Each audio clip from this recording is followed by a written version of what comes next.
Hey guys, this is James from All Hail Internal Combustion. Make sure you like and subscribe. We'd really appreciate that.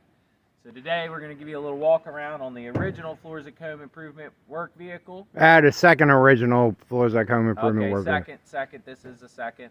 So this thing, 1986 Dodge W250 four-wheel drive with a 318, with a hidden surprise 318 that we didn't know about until after we bought the truck.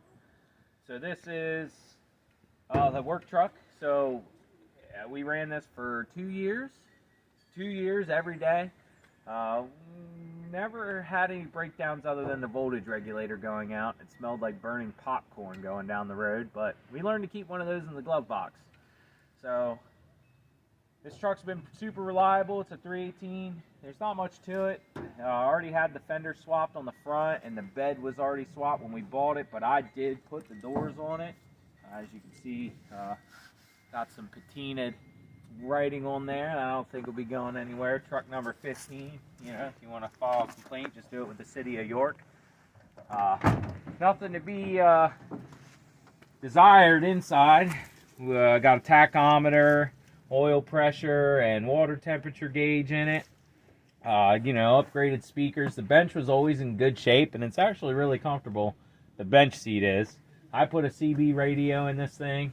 I got my phone mount. It's a 4-speed. First gear is a granny gear, and it's got a stick four-wheel drive lever, of course.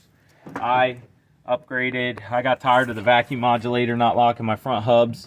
I put this is called a Posi lock system. I would have loved to do a video on that, but that was before we were doing YouTube. Fairly easy setup, but you don't have to worry about vacuum pressure on your vehicle building up. So tinted the windows because I like tinted windows. This ladder rack was great. It's it's an Adrian steel, weight capacity of 2,500 pounds. This thing's pretty heavy duty. We put angle iron in the side of the bed so that we could carry some serious weight. And this truck has never let me down when it comes to hauling weight. I one time picked up some concrete, almost 3,200 pounds, a whole skid of concrete in the bed of this truck, and enough lumber on the ladder rack to build a 12-foot by 12-foot deck. And this thing hauled it like it did not care that I had that much weight on this truck, and it barely sagged in the back end. The guys at Lowe's were saying that they were impressed because there's newer 250s that come in that would never have been able to haul that much weight, and they were sagging going out of the parking lot there. So upgrades that we've done, we put these 10-inch wide Mickey Thompson phone dial style aluminum alloy rims on here. They were not that nice when we got them. I cleaned them up and painted them, clear coated them. They've been on the road for about a year now. Those were the original tires we got on the truck, actually. It had a nice set of rubbers when we bought it, and I really like these tires, actually. I'd like to put another set on here. Other than that, we've had to rewire the complete back end for the lights because none of them were working when we bought the truck. The fuel tank needed 2 new straps. It definitely does have some rust. We've done a little bit of frame repair in the back. This used to be a plow truck, so it had a salt spreader in the back of it. Other than that, we put a hitch on it since, a new tailgate. We've done all kinds of work. It's got a 7-pin harness on it for hauling. I wired that myself. Everything works nicely. Put that heavy duty, I guess that's a stage 3 hitch on there. This tail light doesn't really stay in there, and I just kind of leave it like that. Yeah, look at that back window. The nickname of the truck is the Dirty Dodge. So it gets the work done, but it's kind of dirty and mismatched. And but it's a good truck. It starts up every time. As long as you don't let it sit for more than 2 weeks, the car Edelbrock will kind of dry out. These mirrors were aftermarket. It's no longer Holley equipped either. I need new front tires, but another nice thing about this truck is it had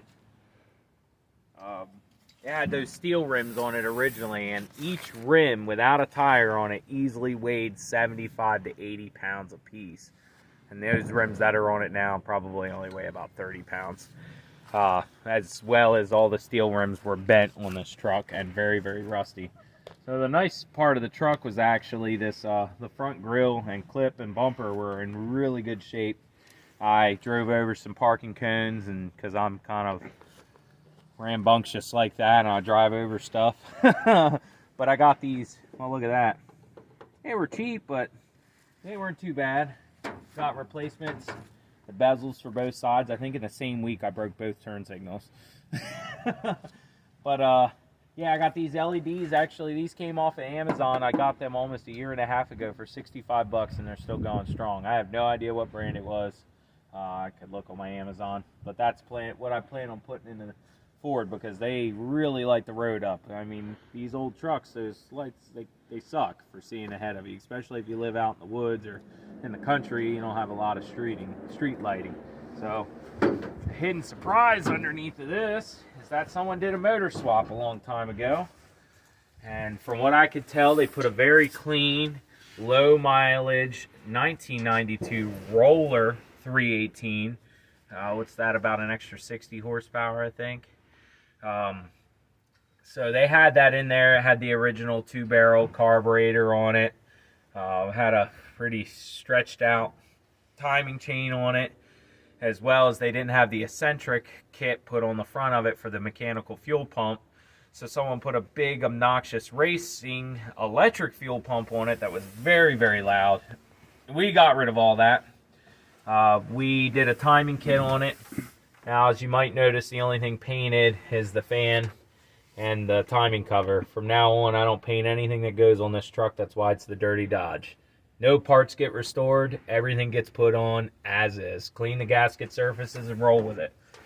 So we did a timing chain, and the eccentric kit is basically an extender washer with the eccentric and a long keyway that ties everything together on the cam. And that allows for the mechanical fuel pump lever to ride off the cam and pump fuel. So we put a mechanical fuel pump back on this. We did a new water pump, new fan clutch. Everything's basically new in the front end, just like we did on the Ford, standard maintenance. This has a Edelbrock Performer intake manifold for a 4-barrel. That has the Edelbrock, I think that's a 700. No, 650. 600. Edelbrock 4-barrel electronic choke. We also did an HEI swap on this as well. That came, I believe, from the same company I bought the one for the Ford. We get the little wiring harnesses and everything for them. Works out great. Those are Excel spark plug wires. I also got a pair of vintage Mickey Thompson valve covers that I did not restore for this and put them on as is. These are these are an old style because I believe they turned into Holly, right? They say Holly on them instead of Mickey Thompson. They still make original Mickeys, but those are original castings from back in the day.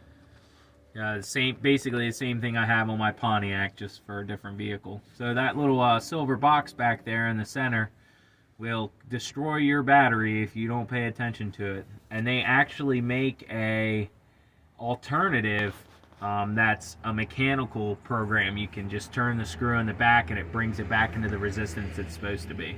Basically, it tells your alternator how much to charge and how often to charge, and when it goes haywire, it cooks your battery. Because we got home after smelling burning popcorn, and this battery was imploded on all sides. The truck got us home though. The battery was imploded on all sides, and now we let it cool, and it was bubbling water out. We tried to top it back off, but that battery would not take a charge after. We actually had to push start it in a convenience store parking lot. Me and my dad pushing a 5,200-pound truck through a flat parking lot trying to get pop started. Well, we did get it pop started and went to Walmart and bought us another EverStart. And this is actually the same series battery we run in all our trucks.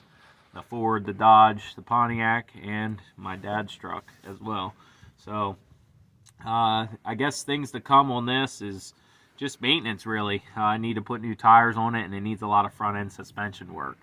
I'm not excited about paying small block Mopar prices for headers, so I'm going to be keeping an eye out for a used set of those, because I am not buying them new because they're kind of really expensive.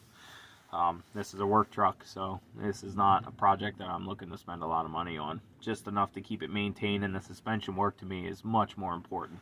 That's what bolted the tires like this. It's a leaf picker upper now. But the truck's been pretty good. I've swapped all the fluids out. I could start it up for you. It starts up pretty easily. So, and I love this truck being four-wheel drive and gets around in the snow easy. And it's still reliable.